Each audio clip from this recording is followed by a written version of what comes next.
আমার কাছে কেউ যদি প্রশ্ন করে বর্তমান বাচ্চাদের জীবন ধ্বংস করার জন্য, পড়াশোনা থেকে মন উঠিয়ে পথভ্রষ্ট করার জন্য সবচেয়ে বড় ফিতনা কোনটা, তা আমি বলবো পল্লীগ্রাম টিভি। মিলিয়ন মিলিয়ন ভিউজ এদের ভিডিওগুলো, ঠিক না? আর আমাদের বাচ্চাদের ধ্বংসের জন্য সবচেয়ে বড় বর্তমান সময়ে সবচেয়ে বড় ধ্বংসের হাতিয়ার হলো আপনাদের এই পল্লীগ্রাম টিভি। আছে না নদিয়া জেলা? আছে না? এই শফিক না দেখলে বাচ্চারা গালে পর্যন্ত ভাত ওঠাতে চায় না। আছে না? নেই? আছে না? আরে মায়েরা পর্যন্ত বলে বাচ্চাদের কাছে, আমি বলছি বাচ্চাদের কাছে মোবাইল যখন দিতে নিষেধ করি, অনেক মায়েরা বলে যে মোবাইল না দিলে বাচ্চা ভালো মানে গালে ভাত ওঠায় না। আচ্ছা, মোবাইল না দিলে যদি তার গালে ভাত না ওঠে, আমাদের মায়েরাও তো আমাদের মানুষ করেছিল, তখন তো মোবাইল ছিল না, আমাদের দিত না, তো আমরা কিভাবে মানুষ হলাম? আমাদের কিভাবে মানুষ করলো বলেন? আমি আপনাদেরকে উপদেশ করছি, ভালোবাসি বলে বলছি। শুধু বক্তা আনবেন, আলোচনা শুনবেন, বিরাট আলোচনা, এমনটা আমি চাই না। আমি চাই পরিবর্তন হোক।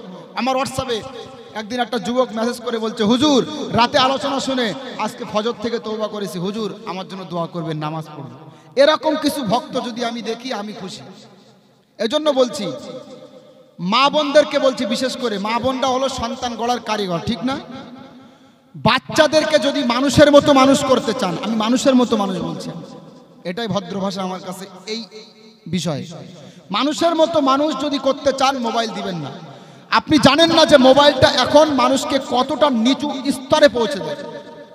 ফেসবুক খুলবেন অশ্লীল ভিডিও, আপনি ইউটিউব খুলবেন অশ্লীল ভিডিও, ফেসবুক খুললে দেখবেন স্টোরিতে হঠাৎ করে একটা উলঙ্গনারীর ছবি চলে আসবে, ঠিক না বে ঠিক? ঠিক না?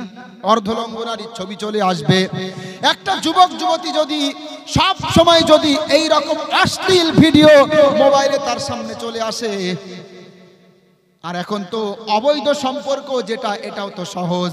আগে ফোন করতে গেলে চুরি করে ফোন করতো, একজন পাহারা দিত আর একজন কথা বলতো, প্রেম করতো, ঠিক না?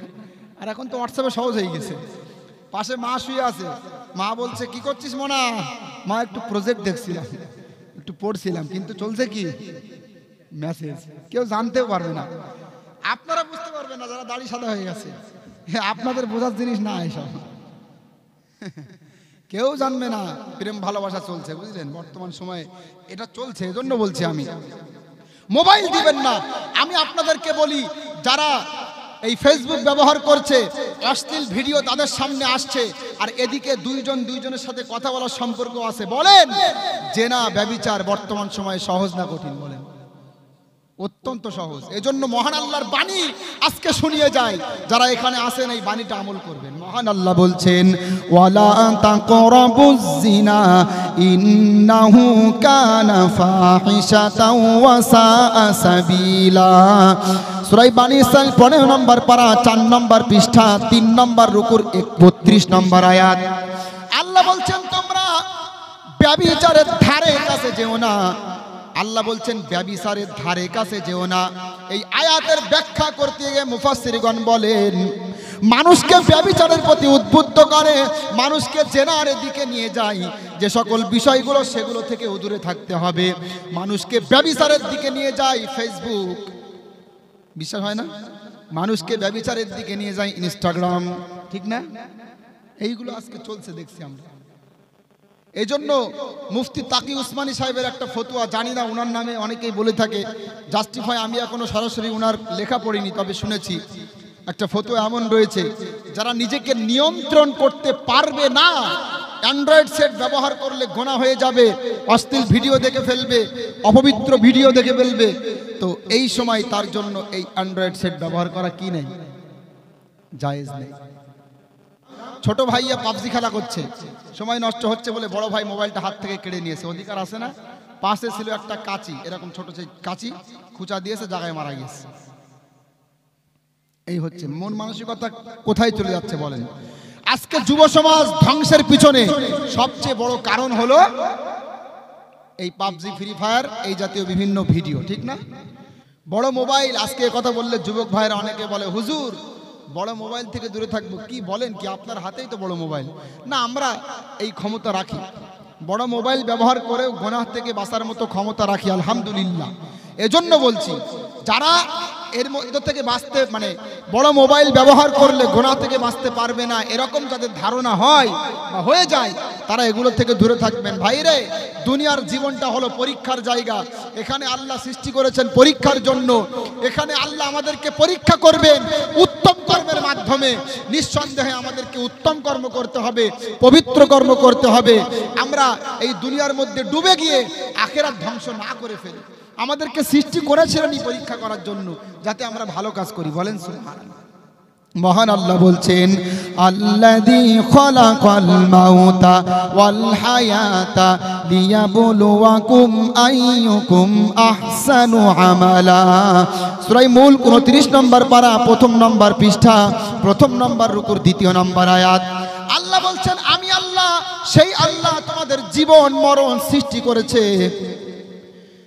আল্লাহ তোমাদের জীবন মরণ সৃষ্টি করেছেন পরীক্ষা করার জন্য, কে বেশি তোমাদের মধ্যে সৎকর্ম করে, উৎকৃষ্ট কর্ম করে। এখানে একটা অনেক বড় বিষয় আছে বোঝার জন্য, আপনাদেরকে বুঝতে হবে। আল্লাহ বলছেন আহসানু আমালা। আহসান শব্দের অর্থ হলো সুন্দর। আহসানু আমালা এর অর্থ হলো সুন্দর কর্ম। আল্লাহ কিন্তু আকসারু আমালা শব্দ দেননি। আকসারু আমালা মানে বেশি বেশি কর্ম। এখান থেকে বুঝতে হবে যে বেশি বেশি কর্ম হোক, কিন্তু সৌন্দর্যমণ্ডিত হবে না, এটা আল্লাহ পছন্দ করে না। আপনি নামাজে পড়ছেন, সুদও খাচ্ছেন। আপনি নামাজে পড়ছেন, ঘুষও খাচ্ছেন। আপনি নামাজে পড়ছেন, চায়ের দোকানে বসে বসে গীবত করছেন, আছে না? আরে চগলখোর গীবত সমাজে আছে। এখন তো মুরব্বীরা গীবত করে একটু অভিনব কায়দায়, যেহেতু 21 শতাব্দীর যুগ, সবকিছু আধুনিকতায় ভরপুর হয়ে গেছে। এখন গীবত হয়ে গেছে আধুনিক।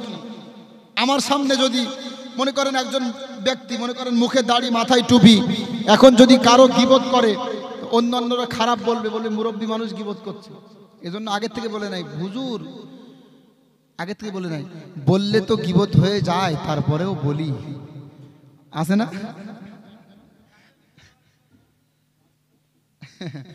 বললে তো গীবত হয়ে যায়, তারপরেও বলি না। বললে যদি গীবত হয়ে যায় আপনি বলিয়েন না।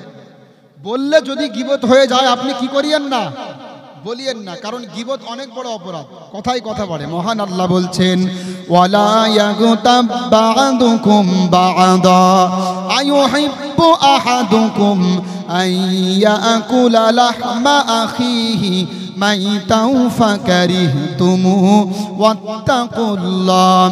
সূরা হুজরাত 26 নম্বর পারা, 16 নম্বর পৃষ্ঠা, 2 নম্বর রুকুর 12 নম্বর আয়াত। মহান আল্লাহ বলছেন, তোমাদের মধ্যে কেউ যেন কারো গীবত না করে। তোমরা কি চাও আপন মৃত ভাইয়ের গায়ের গোশত কেটে খাবে? কেউ কি চাই?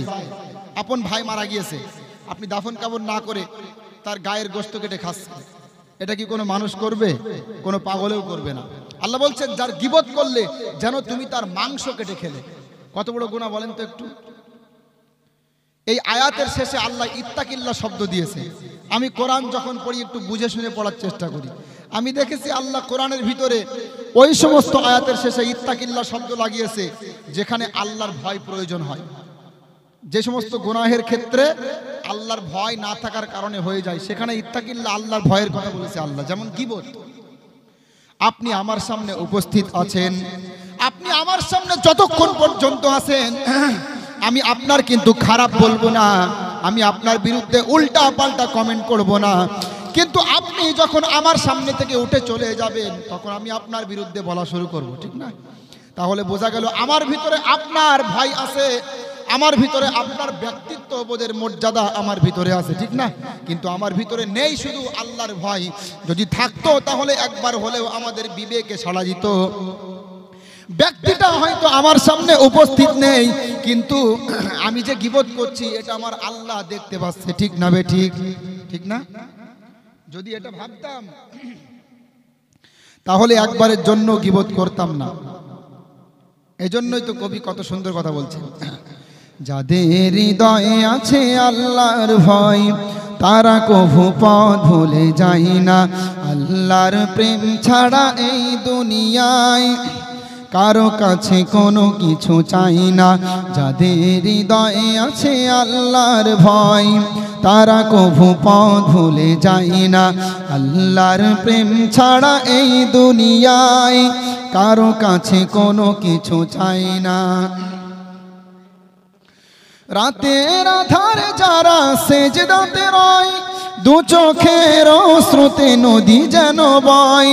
ছলনার হাতছানি যতই আসুক, পিছনে ফিরেও তাকাই না। আল্লাহর প্রেম ছাড়া এই দুনিয়ায় কারো কাছে কোনো কিছু চাই না। ঠিক না ঠিক বলেন? তাহলে এবার বলেন, আমি নামাজ পড়ি কিন্তু আমার পরিবার নামাজ পড়ে না, এর জন্য আল্লাহর কাছে জবাব দেওয়া লাগবে না লাগবে না? বলেন। অবশ্যই লাগবে, অবশ্যই লাগবে। তাহলে আজকে আমার এই বক্তব্যটা শোনার পরে, এই কথাটা শোনার পরে, বাড়িতে যাওয়ার পরে স্ত্রী সন্তান সন্ততিকে নামাজের আদেশ করবেন কারা কারা? দেখে একটু হাত তোলেন তো। তোলেন না কেন? ভয় পাচ্ছেন নাকি? মাশাআল্লাহ, নামান, অনেকেই উঠিয়েছেন। তবে আমি হাত তুলতে বললে বিশেষ করে আমার এলাকাতে অনেকেই তুলতে চায় না, লজ্জা লজ্জা পায়। তার কারণ পরিচিত মানুষ থাকলে লজ্জা লজ্জা লাগে, বয়সটা তো অল্প, আর আমার এই জন্য হাত তুলতে বলি না খুব একটা আমি। তো তারপরে আপনারা উঠিয়েছেন, ধন্যবাদ জানাই। নামাজের আদেশ করবেন, আপনি নামাজ পড়েন, সন্তানকে নামাজের আদেশ করবেন, দেখবেন আল্লাহ পাক আপনাকে মাফ করবে। আর যদি না করেন তাহলে আল্লাহর কাছে ধরা খেয়ে যাবে। আদেশ করবেন তো ইনশাল্লাহ? করবেন তো ইনশাল্লাহ? মুসলমান হওয়া অত সহজ জিনিস না, মুসলিম হওয়া অত সহজ জিনিস না। 5টা জিনিস যার ভিতরে না থাকবে সে কখনো মুসলমান দাবি করতে পারবে না। একটা হাদিস আপনাদেরকে শোনায়, হঠাৎ মনে পড়লো আর কি। হাদিসটা মুসলিম শরীফের মধ্যে হাদিসটা উল্লেখ আছে, আপনারা সকলে জানেন। বুনিয়াল ইসলামু আলা খামসিন শাহাদাতি আল্লাহ ইলাহা ইল্লাল্লাহ। ইসলামের ভিত্তি হলো 5টি বিষয়ের প্রতি। কয়টি বিষয়ের প্রতি বলেন? এর মধ্যে প্রথম নাম্বার হলো শাহাদাতি আল্লাহ ইলাহা ইল্লাল্লাহ, আল্লাহ ছাড়া কোনো উপাস্য নেই এটা বিশ্বাস করা। ওয়া আন্না মুহাম্মাদান রাসূলুল্লাহ, মুহাম্মদ সাল্লাল্লাহু আলাইহি ওয়াসাল্লাম আল্লাহর বান্দা এবং তার রাসূল এটা বিশ্বাস করা। এ সম্পর্কে আমার আলোচনা আপনারা বিস্তারিত ইউটিউবেও পাবেন। শিরক সম্পর্কে আলোচনা পাবেন, এজন্য আমি এই বিষয়টা এড়িয়ে যাচ্ছি। মুসলিম হতে গেলে প্রথম নাম্বার বিশ্বাস করতে হবে আল্লাহ ছাড়া কোনো কি নেই, উপাস্য নেই। এক আল্লাহর ইবাদত করি আমরা, তার সামনে আমরা নত হই। দেখেন, কথা না বললেই নয়, বাংলাদেশে আমি যেখানে পড়তাম, আমার মাদ্রাসা থেকে 10 মিনিট দূরে শাহ আলী রহমাতুল্লাহ আলাইহের মাজার। নাম শুনেছেন শাহ আলী? ওই যে শাহ আলী বাবা বসেন বসেন বৈশা আজান, শুনেছেন? গিয়াসউদ্দিন তাহেরিকে চেনে না এমন কোন মুসলমান আল্লাহ জমিনে নেই। কিসের মুসলমান? তাহেরিকে চেনে না? সবাই চেনে। এই যে তাহেরি, এই শাহ আলী বাবা, ইনার মাজারে একদিন আমি গেলাম জিয়ারতের জন্য, মাজারটা জিয়ারত করব। সেখানে গিয়ে মনটা গেল খারাপ হয়ে। আমি যেখানে পড়তাম ঢাকাতে, আমার মাদ্রাসা থেকে 10 মিনিট দূরে গিয়ে দেখলাম মা বোনরা সন্তান হয় না, মাজারে সেজদা করছে, প্রার্থনা করছে। আরে মনোবাসনা পূর্ণ হয় না, মাজারে মানত করছে, প্রার্থনা করছে। হাজার হাজার টাকার মালিক হওয়ার ইচ্ছে, গরিব মানুষ টাকা পয়সা উপার্জন করতে পারে না, মাজারে গিয়ে মানত করছে, আংটি কিনছে, ধনী হয়ে যাবে তাই। মনটা খারাপ হয়ে গেল। মহান আল্লাহ স্পষ্ট আমাদেরকে জানিয়েছেন, ওয়া আন্নাল মাসাজিদা লিল্লাহ ফালা তাদউ মা'আল্লাহি আহাদা। আল্লাহ বলছেন সেজদা হবে শুধুমাত্র আল্লাহর জন্য এবং প্রার্থনা হবে শুধুমাত্র আল্লাহর কাছে। কার কথা? সেজদা হবে কার জন্য বলেন? বলেন না কেন? আল্লাহর জন্য। প্রার্থনা হবে কার কাছে? আমি এটা অত্যন্ত গুরুত্বপূর্ণ বিষয় মনে করলাম বলা, এজন্য এড়িয়ে যেতে পারলাম না। ওই যে আজমিরে আপনারা যান না? অনেকে গিয়েছেন? কেউ আজমিরে যান না? আজমিরে অনেকেই যায়, ওখানে দেখবেন সেজদা হয়। এগুলো কোনোদিন কেউ করবেন না। সেজদা হবে শুধুমাত্র কার জন্য বলেন? আল্লাহর জন্য। আল্লাহ ছাড়া অন্য কোথাও সেজদা করলে জাহান্নামে যাওয়া লাগবে, চিরকাল জাহান্নামে থাকা লাগবে। সেজদা হবে শুধুমাত্র আল্লাহর জন্য। দোয়া চাইবো শুধুমাত্র কার কাছে? আল্লাহর কাছে। আরে এদের ভণ্ডামি ধরা যে কতটাই সহজ, কিন্তু মানুষ বুঝতে পারে না। মাজারের সামনে আংটির দোকান নিয়ে বসেছে, অমুক ধাতুর আংটি পড়লে মনোবাসনা পূর্ণ হবে, অমুক ধাতুর আংটি পড়লে গরিব মানুষ তুমি ধনী হয়ে যাবে। আরে অমুক ধাতুর আংটি পরলে কোটি কোটি টাকার মালিক হওয়া যাবে। আরে বেহায়া একবারের জন্য হলে চিন্তা করা দরকার। আংটি পরে যদি গরিব মানুষ কোটি কোটি টাকার মালিক হতে পারে, তাহলে ওই বেটা আংটির দোকান দিয়ে ফুটপাতে কেন বসে আছে? বুঝছেন? ব্রেন খাটাবেন, ভণ্ডামিগুলো ধরতে পারবেন। আরে প্রেম ভালোবাসারও তাবিজ আজকে বেরিয়েছে আমাদের সমাজে, আছে না?